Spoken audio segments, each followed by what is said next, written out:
Après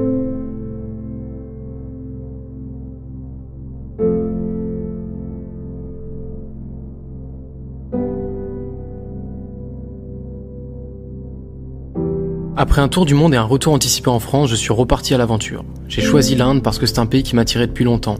Et pendant mes 60 jours en Inde, j'ai ressenti le besoin de me mettre à l'écriture. Le format de cette vidéo sera donc totalement différent. J'essaierai au travers de cette vidéo de vous partager des échantillons d'émotions par lesquelles je suis passé pendant mes 60 jours de voyage dans le pays des Maharajas. Ce récit est donc un résumé des écrits que j'ai tenus, des pensées qui m'ont traversé l'esprit et des émotions que j'ai ressenties. Ces 3 dernières années, j'ai voyagé dans plus de 30 pays différents. Alors ça fait pas de moi quelqu'un de supérieur ou de meilleur que vous, croyez-moi, mais ce qui est sûr, c'est que j'ai une bonne base pour me permettre de comparer l'Inde au reste du monde. Et je vais pas y aller par 4 chemins. L'Inde est incomparable. C'est un pays fascinant et unique qui ne ressemble à aucun autre. Il a une saveur si particulière quand on apprend à le connaître qu'on en oublierait presque d'où on en vient. On en perdrait presque la définition de sa propre identité comme laissant place à un esprit vierge, prêt à être surpris le temps d'un voyage. C'est un pays qui doit se vivre consciemment pour être réellement appréhendé. En Inde, on y ressent cette émotion si particulière qui donne l'impression d'être connecté à quelque chose de plus grand. L'ivresse du voyage. Cette exaltation du corps où tous les sens sont sollicités par des sensations et des expériences nouvelles. La conscience fondue avec l'environnement comme ne faisant qu'un avec ce qui nous entoure. Aucune pensée, aucun jugement, aucune interprétation pour interférer avec le flux d'informations qui nous parvient. En Inde, tout y est différent. Les odeurs, les saveurs, les sons, l'ambiance, les gens, la culture. Ce pays a le pouvoir de bouleverser le sens de notre existence en très peu de temps. Il a le pouvoir de remettre en cause nos projets, nos aspirations, nos croyances et notre identité. Il a le pouvoir de révéler en nous des parties insoupçonnées qui peuvent s'avérer être les pièces manquantes du puzzle de notre personnalité.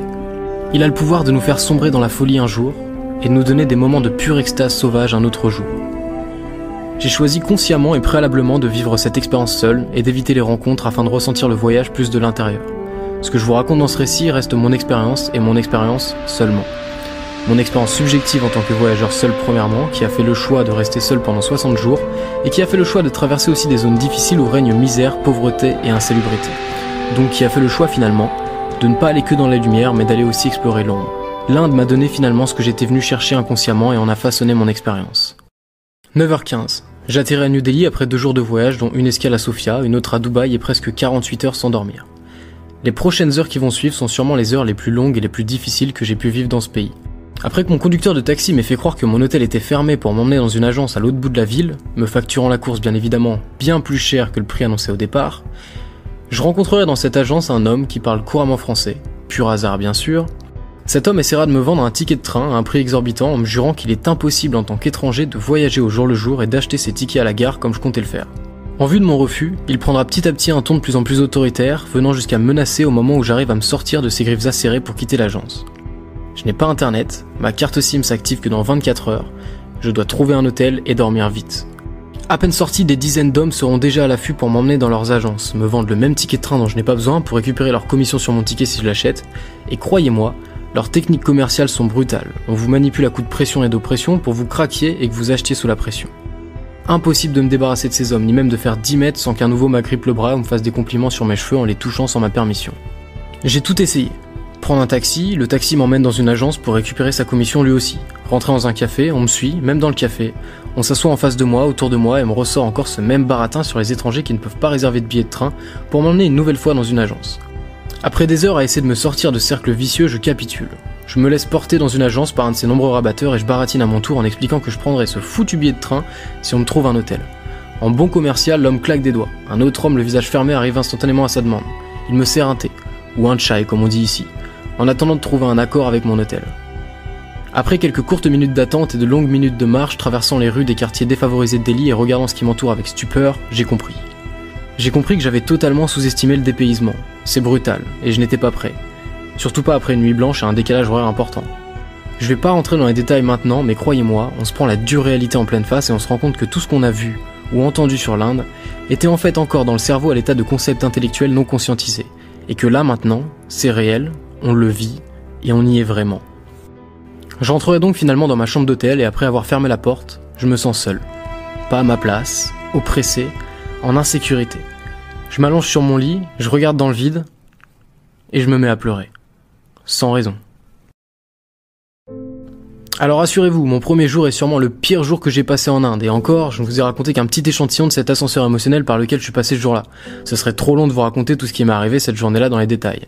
Mais j'ai eu beaucoup de très mauvaises expériences en Inde que je ne peux pas et que je ne veux pas forcément vous raconter pour ne pas influencer votre potentiel futur voyage en Inde, puisque chaque expérience est personnelle et peut être vécue totalement différemment d'un individu à l'autre.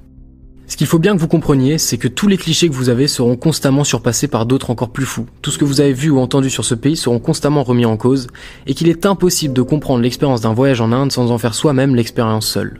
C'est un pays dans lequel il faut venir l'esprit vierge, détruire ses concepts, réinitialiser sa définition de la normalité et du respect, enlever les filtres et les croyances qui façonnent votre vision de la réalité. C'est un pays où toutes les émotions sont décuplées, qu'elles soient bonnes ou mauvaises. C'est un pays de contrastes, c'est LE pays des contrastes. Il n'est pas choquant en Inde de voir sur la route une Ferrari dépasser une charrue tirée par des bœufs. La misère, la pauvreté, le bruit et l'insalubrité frôlent la richesse, la beauté et le calme. Des cadavres d'animaux jonchés sur les pavés désorganisés des routes boueuses, des déchets de plastique à perte de vue servant de nourriture aux chiens, aux singes et aux vaches égarées, des mendiants agonisant dans la rue, tendant la main et me regardant avec des yeux larmoyants sans aucune lueur d'espoir. Des gens sans jambes rampant dans la rue ou marchant sur les mains, des gens sans bras, des membres disproportionnés, des malformations et des problèmes de peau à perte de vue, attirant l'œil uniquement des étrangers perdus dans le chaos comme je l'étais à ces moments-là. Des enfants dans la rue vivant seuls, les vêtements déchirés, de la poussière sur le visage et les cheveux ébouriffés, livrés à eux-mêmes, déambulant dans la rue, s'accrochant à ma jambe, me suppliant de leur donner de quoi se remplir l'estomac. Le bruit incessant des klaxons, la pollution, les gaz d'échappement, les odeurs nauséabondes, la saleté et la foule viennent fatiguer et saturer le mental. Les arnaques, les tentatives de manipulation, l'oppression subie par les chauffeurs de taxi qui ne se suffisent pas d'un nom pour nous laisser tranquilles et viennent jusqu'à nous agripper le bras pour nous forcer à capituler. Des gens qui se disent être votre ami et n'en veulent que pour votre argent, et des poignées de main serrées qui sont très loin d'être désintéressés. Dans ce récit, je vous dis tout. Je vous partage ce qui ne fait pas forcément rêver sur ce pays, ce que les influenceurs voyage ne vous diront jamais, mais ce qui pourtant est bien réel. Et paradoxalement, c'est ce qui en fait sa beauté si on vient ici pour les bonnes raisons. Alors heureusement, l'Inde ce n'est pas que ça, car comme je l'ai dit avant, c'est le pays des contrastes, ou même le pays des extrêmes. J'ai vu des paysages à couper le souffle, traverser des campagnes où le temps donne l'impression de s'être arrêté. J'ai visité des palais somptueux, façonnés entièrement de marbre où règne le calme et la paix. J'ai vu des gens danser dans la rue sans crainte d'être jugés, des gens prier dans les temples guidés par une foi inébranlable, et des gens méditer en conscience face au coucher de soleil. J'ai rencontré des gens d'une gentillesse et d'une bonté infinie, comme j'avais jamais rencontré dans aucun autre pays. Ils étaient rares, certes, mais ils étaient là. Des gens prêts à sacrifier de leur temps pour m'aider à trouver le chemin de mon hôtel, des gens prêts à m'inviter chez eux pour boire un thé sur leur terrasse, ou des gens prêts à me transporter gratuitement à la gare derrière leur moto. J'ai échangé des discussions profondes avec des Indiens, des sourires avec des enfants des bidonvilles et des repas délicieux avec des familles dans les parcs.